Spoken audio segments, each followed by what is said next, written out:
Welcome back to part 2 with my friend Kyle Fitzgerald with Clean Kitchen Nutrition. This episode is all about that dirty dozen and how we can make our home a little bit healthier and a little cleaner. So get comfortable. Let's chat with Kyle Fitzgerald.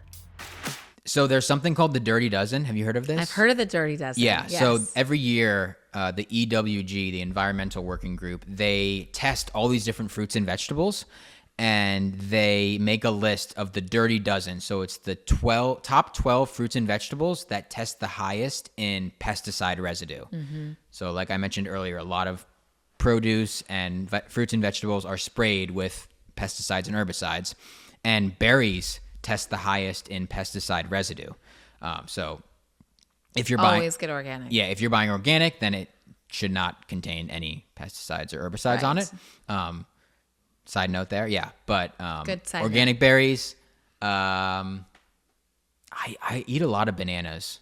I like bananas just because like they're so easy. They're cheap. They're cheap. They don't necessarily have to be organic. I mean, I'm sure you do. Yeah, but exactly. That's one of the ones I feel like you can kind of cheat a little bit. That's actually one of the ones where I don't always buy organic. Okay. I actually buy it like depending on color. Yeah. Same. Yeah. It's like if I Sometimes need the organics are too ripe. Exactly. Yes. If I need one that it's like, I need these bananas today, it's like, okay, I'm buying these yellow, non-organic bananas. And that's kind of a general rule of thumb too. If there's a thick skin or any sort of skin on it and you're peeling it or taking it off, like then it's not as important to buy organic, in my opinion. Right. So like bananas, avocados, those are some things that I don't always buy organic.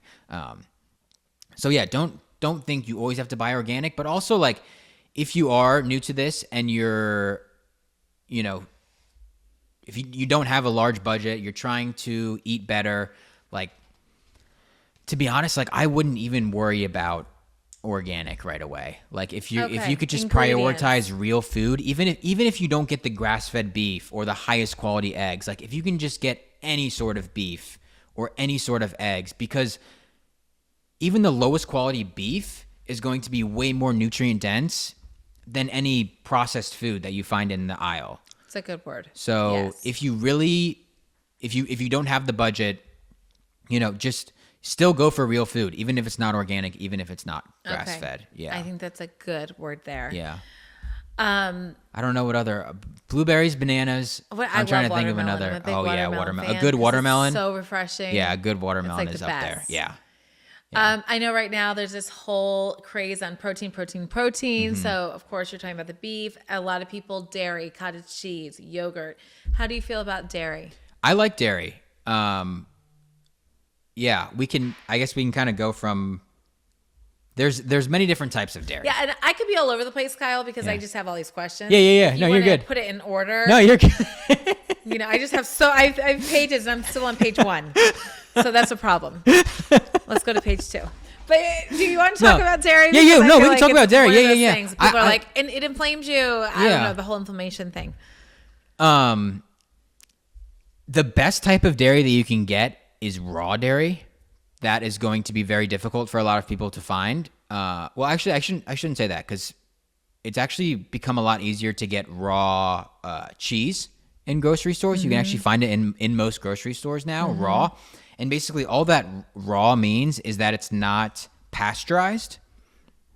And pasteurization is just it's the heating of these foods to very high temperatures and they do it to kill the bad bacteria, basically, or something that could eventually cause someone a problem or like a pathogen or something like that.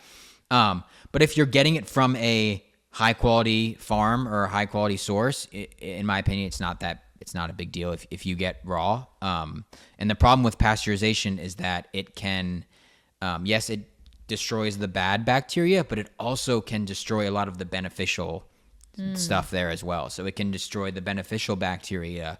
It can destroy some of the vitamins and minerals that are there as well. So that's why when it does come to dairy, I do recommend going for raw if you can find it. The other thing with dairy is, and this is a newer thing, but A2. I saw you take out the A2 milk earlier. And the half and half, Kyle. Don't exactly. miss that. I've changed my coffee. We're going to talk about coffee too. I love it. But A2. Yes, A2. Riley's a big believer in A2, and I don't know what that means. I just bought it. Yep. So a lot of people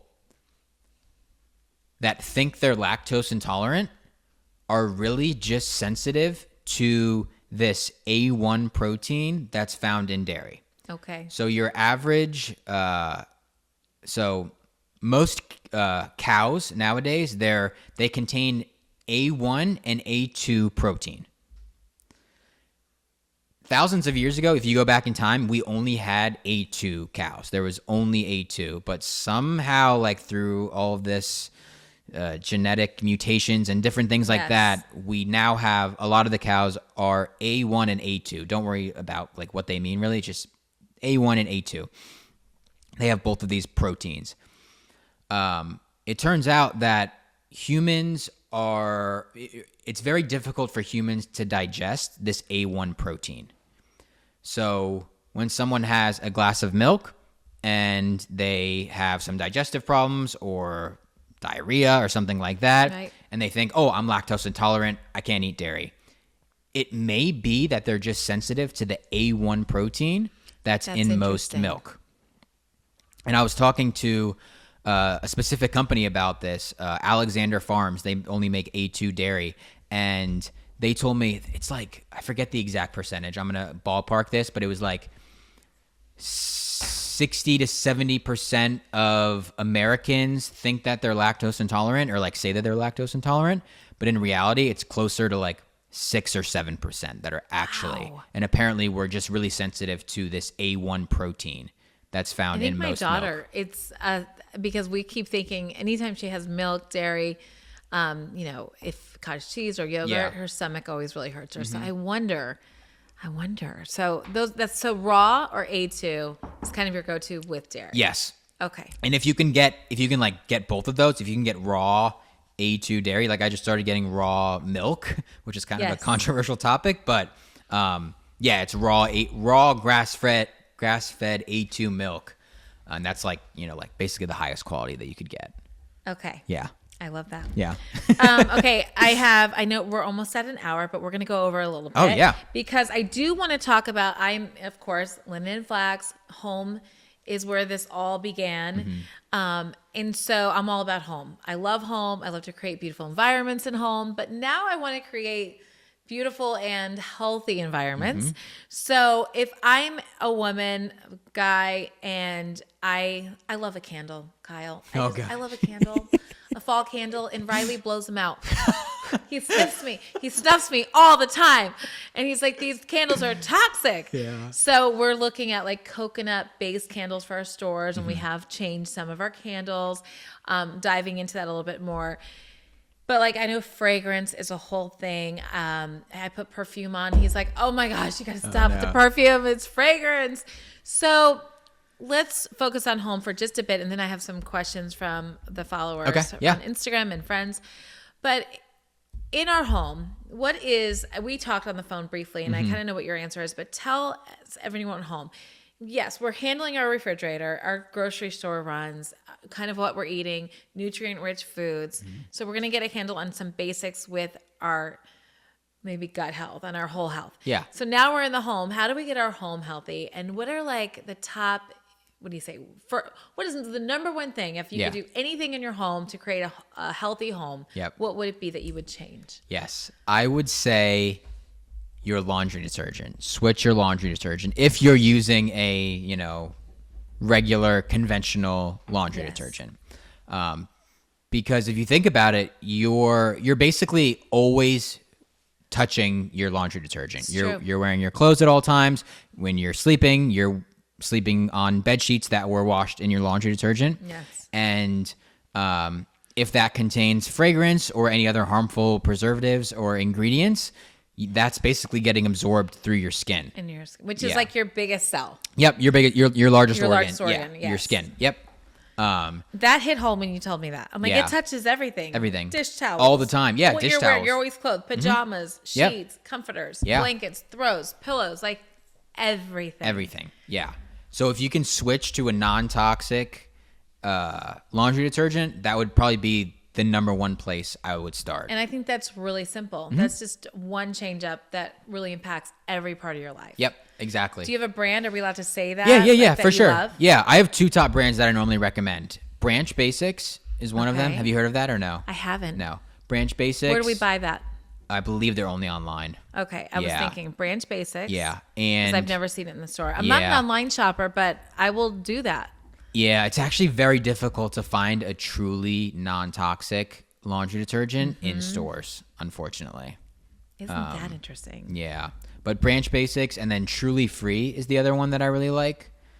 And that one's Branch Basics is more unscented, so it doesn't have a strong smell or anything. But Truly Free, they use essential oils to naturally scent it. So, would you say with if you candles do want as it, well that you would use a candle that's like essential oils or just like So that's the main. Yeah, that's the main thing with candles too. Yeah, if you can find one that is coconut oil based or beeswax based with essential oils as opposed to fragrance. Right. And fragrance in and of itself, it can contain, I think, hundreds of different synthetic chemicals and ingredients.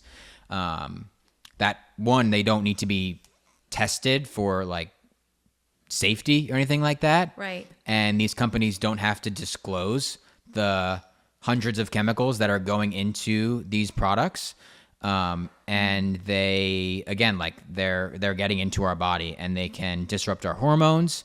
They can cause allergies. A lot of people have allergies and just like different respiratory problems from fragrance. So just so you know, your fall candle at Linden and Flax is coconut based. there you go. And it is essential oils. There you go. And I didn't love even it. know that. I mean, I just know that that's how we chose them, with essential oils and with a coconut base, because what we found, and it wasn't because it was the right thing, because I just didn't know. We found that like a soy-based candle and other different candles that were causing like this black like soot in people's home. Like it would be on their walls, and I'm like, that can't be good for you. Oh, is that in your interesting. lungs? If it's on your walls, it's in your lungs. So we did change, but I didn't know that was the right way. So I'm very happy. Yeah, killing it. That's good. Nice. Okay, so you would say home. Throw out one more big change that maybe could change your environment in your home. That would be a healthy one step, like laundry detergent. Yeah, I'd say, oh man, there's a lot. There's I'd so say many. maybe like cleaning products, or I'm trying to think of like anything you put on your body. So maybe like hand soap, like something like that. Okay. Really anything that you're putting on your body on a daily basis.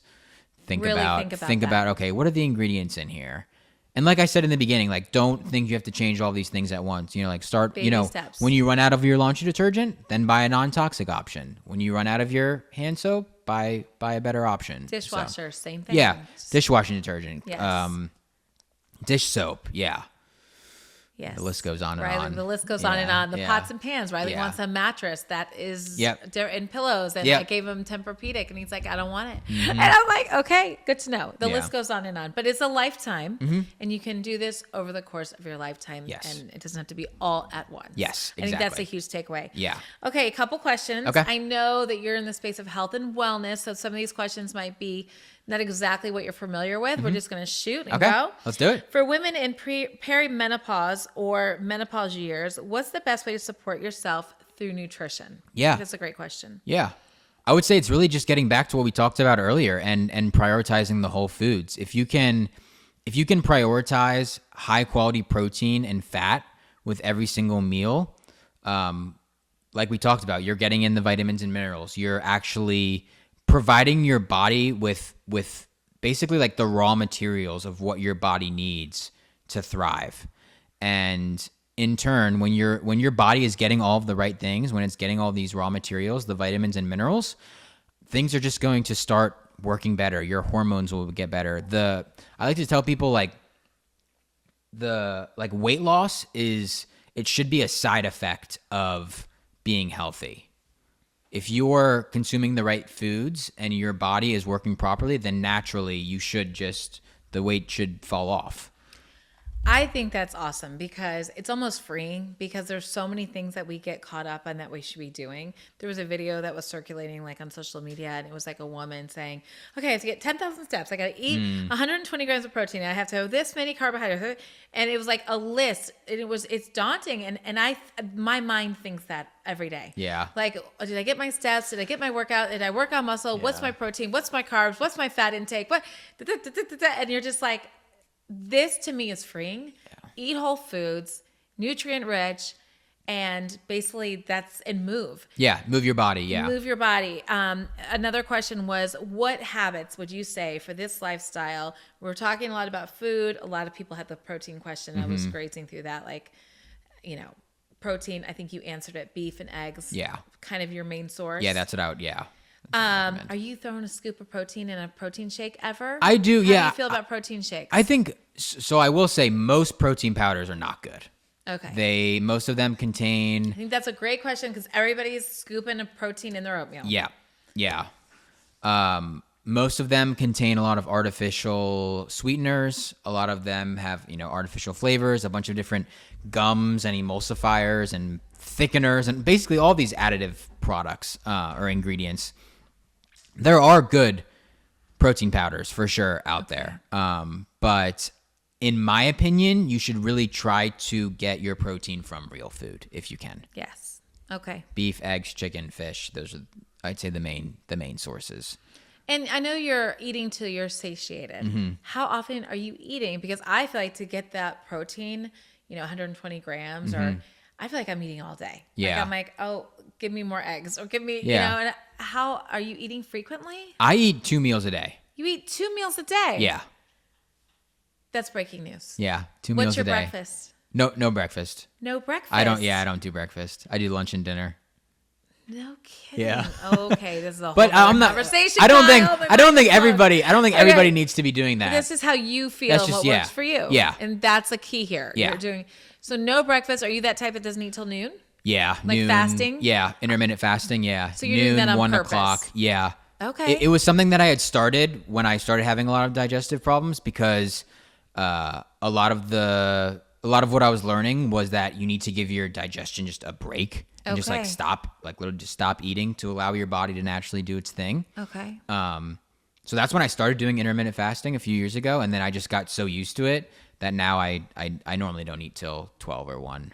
Okay, so but breakfast is, I'm not saying breakfast is bad. No. Like breakfast is it's just what you do. Yeah, it's just what I do. And that's the freeing thing. You just have to do what you know works for you and listening to your body, like you said earlier. Yeah. So no breakfast in the morning, then you're having your like burger bowl, your lunch bowl. Yeah. Normally I do. People are gonna think I'm crazy when they hear this, but I normally do a pound of ground beef, kind of like what you said, an apple, maybe some sauerkraut, and like half an avocado or something like that. Okay. And sometimes I'll mix it in a bowl. Sometimes I'll just have it all separately. But yeah, I normally do a pound of grass-fed beef, which is like, I think that's like 75 or 80 grams of protein. Oh, okay. So I could see you're just getting Yeah. it. Boom. Yeah, Okay. And yeah. That makes sense. And then for dinner? Normally the same thing. So you're like, that's Riley. He is always making ground beef. Yeah. So in your opinion, you can have ground beef as often as you want. In my opinion, yes. Okay. Mm-hmm. I like it. Yeah. All right. That was interesting. Yeah. Okay. It's great because I'm just thinking about, I'm eating oatmeal before I work out, and then I have eggs when I get back for the protein, and then I'm eating maybe I'm eating too much. So I feel like it's a lot of food, but I can also just skip and digest. Yeah. Or maybe even start the day with eggs. Just start it with eggs. Start maybe like eggs, avocado, and maybe like some berries or something like that. I think that's an avocado. Yeah. I think that's like the ideal breakfast. Yes. It's good to start your day with protein and fat because that's going to fill you up right away, as opposed to starting with carbs, which may kind of leave you craving food throughout the day. It's such a tricky thing because my trainer's like, carbs before you work out. So I could see why so many people are confused. Yeah. Including yours truly. Yeah. So, okay. I'll have to circle back to that. Okay. I might not be doing, I just started the oatmeal this week, but I will tell you, it does make me feel like thick or something. Like I can't, maybe because I've never done oatmeal. The oatmeal? But my trainer's always like, aren't you glad you had the oatmeal? And I'm like, I'm still torn if I'm glad I had the oatmeal. So how do you feel when you eat it? I'm just eating it to get it, just because he feels like I should have that because it's a pretty intense workout. But I might try a day without it. I just might feel my body. Yeah. Maybe his body needs the oatmeal. My body, that's my big takeaway. You got to do what works for your body. Yeah. But today I had to force it down. And also, if he's saying to do it for the carbs, I mean, obviously, like, do whatever you want, but I would recommend, like, some fruit and maybe, like, a tablespoon of honey or something like that as carbs instead of the oatmeal. Mm-hmm. That's just what I would. Do you do oatmeal at all? Is that like do oatmeal? Do you not do oatmeal for a reason? Because now I have to know the reason. I used to. I honestly just conversation could go all day. I know it could. I'm so interested. I honestly. I know. I'm like, I just start eating the damn oatmeal. Oh, we have to talk about protein first. Okay. Tell me about oatmeal. I honestly, I personally never even liked oatmeal. Like, I never liked the taste. And I always felt bloated when I would eat it. That's it. I go to the gym and I feel like an explosion is happening. Yeah. Okay. Then that's, I'm not eating the damn oatmeal. In my opinion, that's a sign that you probably shouldn't be eating that. I felt like that's like, bloating. Like, is that inflammation? Really. I wouldn't say technically inflammation, but it's like your body being like, what's happening like here? What you is haven't this? Eaten this in a long time. And that's the thing. I think a lot of people, so many people get bloated, so it's like something we've normalized. I feel like where it's just like, oh, you're bloated, like that's fine, it's normal. I have noticed it, Kyle, since I've been eating it. Yeah, but it's that shouldn't be a normal thing. If you get bloated from something, think, okay, what did I just have? Maybe I shouldn't be eating that. Yes. Or maybe that's a really good measure. Maybe that food isn't right for me. Maybe not. I don't want to say like that food is bad, but we're not saying it might be right for you. Exactly. But I don't think it is right for me. Yeah. So maybe next time try like some fruit and maybe like a tablespoon of honey, because a tablespoon of honey also has a lot of carbs. That's what I do before I work out. I normally do a tablespoon of honey. Okay. Yeah, as like a carb source. Yeah. Wow, we're definitely going to have to talk again. So, okay, let's go back to habits. I read this book about habits, and it really changed my life in a lot of ways and helped me be more consistent. And habits that I took away were, just trying to increase that 1%, and not like do all or nothing, but like I just want to be 1% better and kind of building on that. So sleep was one of the habits. Walking is one of the habits. Yep. Working out. What are some of the habits that maybe for that healthy lifestyle, for you, that you can inspire them? Like, what are some healthy habits that you've adopted with your food? Well, you've definitely nailed them. I think sleep is probably like, once you do start prioritizing real food and you're like, okay, like what else can I do? Sleep, definitely. And there's a couple things that I do basically to optimize my sleep. One thing, which is also kind of a daily mealthy habit, but it's morning sunlight. If you can, have you heard this? Riley. I mean, when he went looking for his new place, we looked at so many places around the area, but it was all about which balcony is going to give him the right sunlight in the morning and in the evening. Yeah. So he was like, it was the whole thing. He wanted both. And it was the reason he chose where he's living is the sunlight. Yep. He wanted to make sure he had it in the morning, that he woke up to it and he was able to sit. He wanted a balcony. Like, he has adopted this. Yeah. Lifestyle that you have as well. I mean, it's like I'm talking to him. Yeah, like, that's what it sounds like. And I can never pronounce it. It's their what rhythm? The circadian rhythm. Circadian rhythm. Yep. So he's a believer in that. Yep. So basically the number one tip I would say to improve your sleep is morning sunlight. So if you can get it within like the first 30 minutes upon waking, if you can get outside and get direct sunlight, obviously you don't stare at the sun, but like look up and like kind of towards the sky, because that basically, when you look at the sky, it basically tells your body that, okay, it's the morning time now. Yes. And that helps set your circadian rhythm. Gotcha. So that's why that. What is so important about the circadian rhythm? Circadian rhythm. So I don't know why that word is so hard for me. No, it took me a while to figure it out. Circadian rhythm is basically like your body's internal clock. It's like your 24-hour clock in your body. Okay.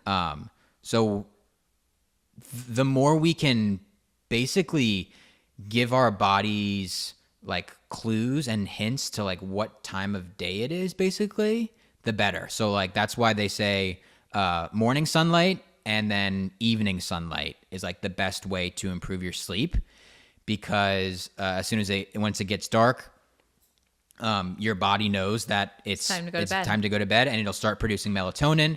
It'll get you tired, and then you'll fall asleep faster, and then you'll stay asleep through the night. So around sleep, and we could talk about sleep for an hour, but morning sunlight if you want to improve your sleep, and then also minimizing blue light at night. Have you heard of that? Have you heard about this? I have heard of that one. I got the glasses, but it was not effective. The phone just has to go down. Yeah. But yes, you got the blue light blocking glasses. Yes, I had those like years ago. It was like a whole thing. I bought them for our stores. I was like, we all need our blue lights because everybody's scrolling. Yeah. And I had really unhealthy sleep habits because I would get my kids all handled, homework done, put to bed, and then I would start working like on all the stuff that I couldn't get done during the day. Yeah. So I would be up till 1 o'clock in the morning. Then I'm like, oh, let me throw that laundry on. Let me clean the house. Let's wake. Okay, let me just pack the lunches. And it'd be 2 o'clock in the morning when I went to bed. And I'm feeling like I'm a hero waking up at 6. I had 0 sleep. I was gaining weight because I was so tired. I couldn't be thoughtful about food. It was like a vicious cycle. Yeah. And so I have, the blue light blocking glasses. Yes, so I thought, let me get those. Yeah. But really, I just need to go to sleep, put my phone down, and go to sleep. Yeah, that would be ideal. But yeah, if you do need to be on technology, or you want to watch your favorite show or something at night, blue light blocking glasses are great because they block out all of the blue light, and blue light basically sends a signal to our body and tells our body that it's the daytime. So, and then our body won't produce melatonin. We won't get tired. We won't fall asleep quickly. Night. We will be restless throughout the night. Yeah. So. Okay. That's why I really like blue light blocking glasses. Okay, that's good. So you wear them. Yeah. Oh yeah, every night. Every night. Oh yeah, every night. As soon as the sun goes down. Yeah. It's like did you have like the orange ones or the clear? Clear. So there's new ones, I guess, that have been invented. I don't know, the past couple years. Riley wants the light bulbs that are like, the red light bulbs. Yes. Yeah. Of course. I have those. Yeah. He's like, I gotta get red light bulbs. I'm like, what? Yeah. And he's like, I go, this is beautiful light. And he's like, yeah, I need red light bulbs. Yeah. Yeah. I just got these light bulbs. They turn like orange and red, like to block out the blue light at night. Block it out. Yeah. Okay. Yeah. So that's what it's about, to block out I didn't know why. Yep. It's to block out the blue light. Yeah. And our phones and TVs, like that has the most blue light. So yeah, if you can. And I think so the blue light's the factor which ultimately causes lack of sleep. And this is why we're all like pouring down coffees in the morning to stay awake, because we're all exhausted. And we're eating poorly because we're grabbing fast food, or we're grabbing 2 egg whites at Starbucks thinking that's a healthy choice. Not really though, right? No, I didn't think so. Crushing my dreams one bit at a time. But yeah, I knew you can that. Make your own. You can make your own. You can make your own. Yeah. Maybe we make the those egg bites tomorrow. Yes, maybe we should make egg bites. I've never made them, but we can figure it out. I haven't either, but I've always wanted to. I have lots of recipes pinned. I have so many recipes pinned. But yeah, so I think we're just all some bad habits. Yeah. And it comes to me, what was changing my life, and I have so much room for improvement, is the habits. Yeah. But I guess, so sleep, we went on a tangent there, but sleep, moving your body, I think walks are amazing. I don't personally run or anything like I don't go on runs or anything. I think walking is incredible for us. If you can do some sort of weight training a few times a week, that's also great. Muscle is so important. But start with 10-minute walk, 5-minute walk, whatever, and then work your way up. And then also something that I think I was not prioritizing a lot when I was in the beginning of my health and wellness journey and trying to heal my gut. I did not prioritize stress reduction enough, and mindfulness, and meditation basically is what I started practicing. I noticed you do that. Yeah. And grounding. Yes. Is that part of your meditation? Normally, sometimes, Normally if I'm outside barefoot, and grounding is just putting your feet on the earth. Yes. But if I'm doing that, then normally I'll just like be with myself and just like take deep breaths, or just like observe my thoughts, just like see what comes up. But yeah, I think stress, especially in the beginning, like it's very easy to get overwhelmed by all of this. And I was definitely a obsessed with the foods that I was eating, and maybe like I was scared to eat some things. I'm like, oh man, is this gonna hurt my stomach?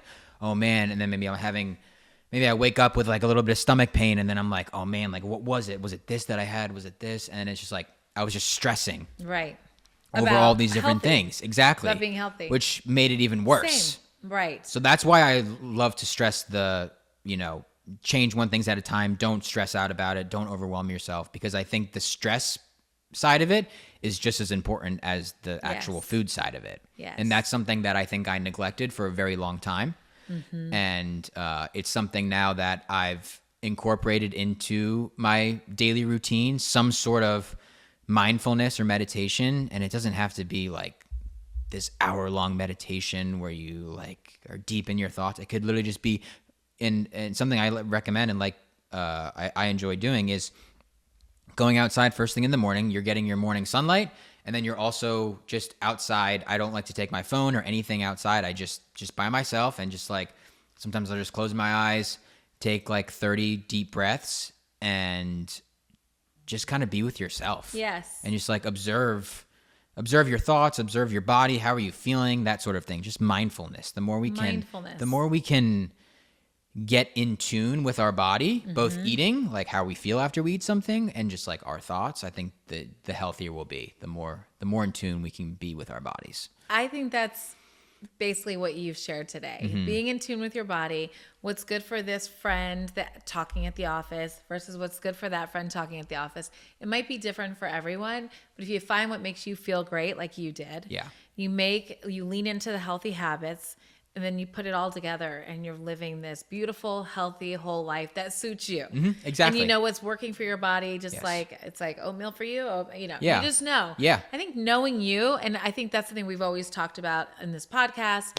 I think knowing you, whether it's health or fitness, or you're just knowing you is like a huge piece to the life puzzle. Yes. And I think knowing you through your diet is huge. And I think it's the big question everybody has, but it's not always the same answer. Yes. Is what I've heard you say. Yeah, exactly. Yeah. But also it seems like you kind of have the answers. Yeah, a little bit. I want to end it with this last question. Okay. Well, I have two questions because I want to ask you a question. Okay. But I thought this was a question that a lot of people were asking, and I just don't want to miss it. I'd like to know how he recommends someone to eat who's actually trying to lose weight. So if you have a friend like me or this woman, a lot of them ask that. Yes, I understand he likes to eat like this, but if I'm actually trying to lose weight, can I still eat like Kyle? I would say yes. If you are on this, whole foods diet, you're prioritizing real whole foods, and you still struggle to see the weight come off, then I would say at that point maybe you can. It's so specific, but maybe like go a little bit more low carb. Maybe like if you are, I don't know wherever your carbs are coming from, but like maybe test out, okay, I'm going to go a little bit lower carb for a few weeks and see if that helps. Or maybe, maybe I'm going to go a little bit less fat. Like you said today, you have half of an avocado. I ate a whole, so I'm thinking, ooh, I ate too much. I should have only had half. No. It's this whole thing. Yeah. You just have to do what it feels right for you. Exactly. And experiment. And if something's not working, then switch it up. But unfortunately, everyone's different. And you're gonna have to experiment with your body and see what works for you. Began this whole thing. Exactly. And this worked for you. Yeah. It's working for Riley.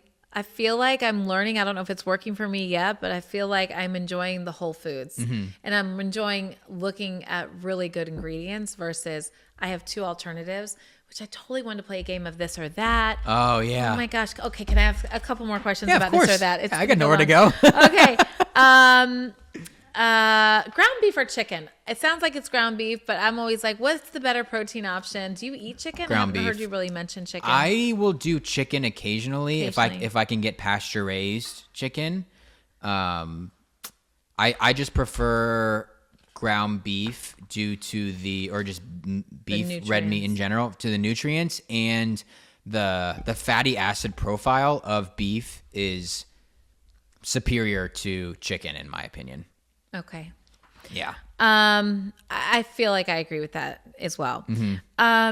Chicken's not bad. I'm not saying chicken's Right. bad, but eat the chicken. Yeah. Maybe not Chick-fil-A. I know you all eat definitely Chick-fil-A. not Definitely not. I've been watching you about that. Definitely not Chick-fil-A. Just don't. Chick-fil-A sandwich. Oh, man. That could be another episode because America loves Chick-fil-A. I mean, I do too. But I would think I was healthy eating a Chick-fil-A salad. Yeah.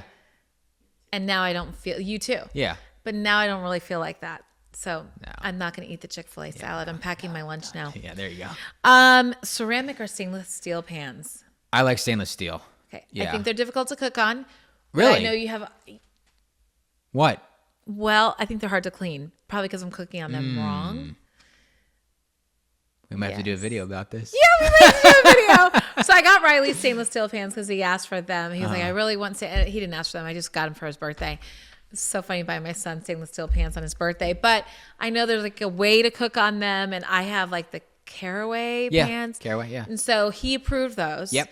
And I just like that it has the non-stick. To me, it's just easier. And The ceramic? Is the ceramic? It's a ceramic non-stick. Yeah. Ceramic's non-stick. So I was just curious. Yeah, those are good. The two, you would still do stainless steel. Yeah, I use stainless steel for most things. I will use ceramic for like if I'm making eggs or something like that on lower heat. On lower heat. Then I like to use the ceramic. Okay. Yeah. That's good to know. Yeah, So ceramic is still good. Yeah. Okay. And then the last question to wrap it up, and then we'll have a part 2, probably a 3. We're gonna be friends. Yeah. I have to tell you all. I know his mom. I did a speaking engagement. It's like a small world, and she was at this event, and I met her and your sisters, and then when she walked in today, she's like, "We met in Rosemary." I'm like, "Of course we did." It's just a crazy small world. Your sisters are also in this space. Yep. Clean beauty products. Yeah. So Carly, she basically does what I do with ingredients for food, but she does it with personal care products. Very cool. So makeup, anything personal care, cleaning, like anything. Clean Living Carly is her I would love username. to have Clean Living Carly here, but I'm not there yet. I just am dealing with the pantry. Get into my makeup drawer. Oh my gosh, I don't know. When you're ready, we'll come. That's the next I'll level. come back with her. We can't do it all at once. Okay, I like that. So there's so many people in your family that are inspiring, but who inspires you? When you kind of got into this space, kind of like my son Riley, you were one of the people he was inspired by. Also, there was a guy that was really big. I know you're friends with him. And during COVID, I started watching him, and I was always showing my kids. None of them were interested at the time. And why can't you think of his name? Is it Bobby? Right now? Bobby. Yeah. He is like he was huge in this space. Who inspires you?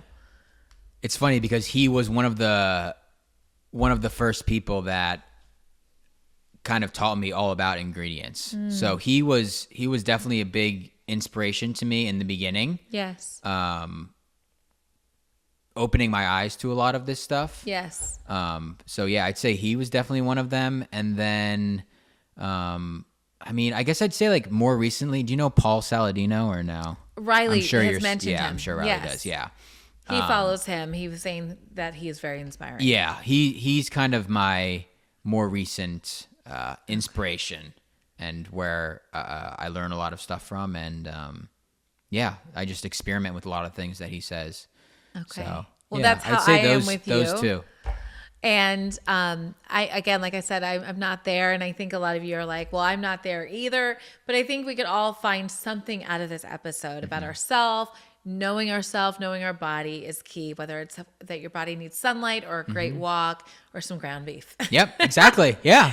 So thank you so much for absolutely. being here. I love this conversation. I could talk to you all day. Yeah.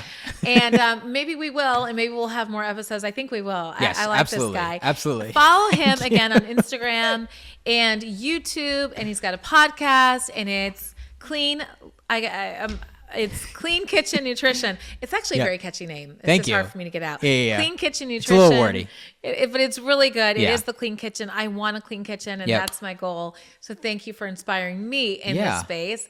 And hopefully you'll see more of him. But check him out. Follow along and see how you can know you a little bit better through your diet, through your movements, through your habits. Thank you for being with us today. Again, thank you, Kyle, for coming to Alpharetta. We're going to dinner tonight with my son. So this is like epic, and his mom. And we're friends. Yeah, we're friends. It's so nice to meet you. Yeah, you too. Thank you so much. This was great. Thank you for being here.